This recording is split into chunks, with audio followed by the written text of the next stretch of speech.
Bite inshuti zanjye, nizere ko meze neza nkuko mpora mbibifuriza.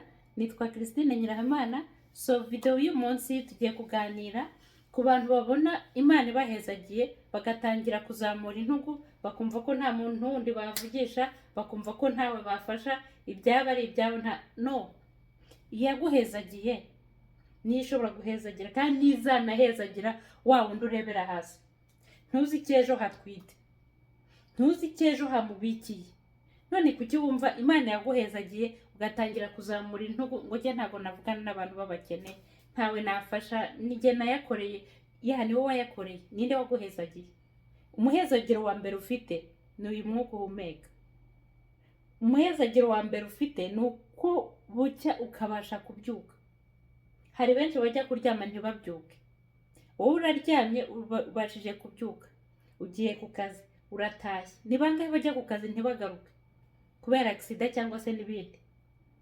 Imana iraguhezagiye ukumva ko ni ibyanjye, jye nanjye ubwanjye, me myself and I. Oya, Imana iraguhezagira ngo uhezagire n'abandi.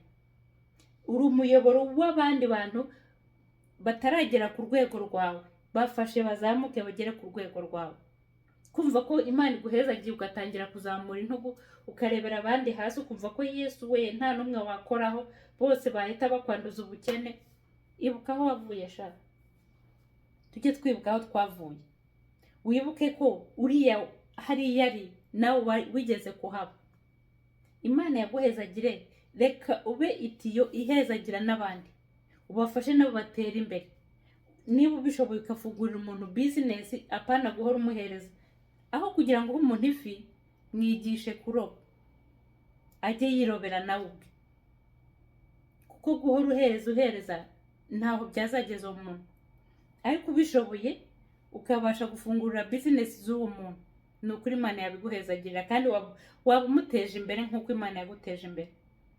Twirinde gusuzugura abantu kubera Imana yakuzamuye ikagushyira ku yindi level.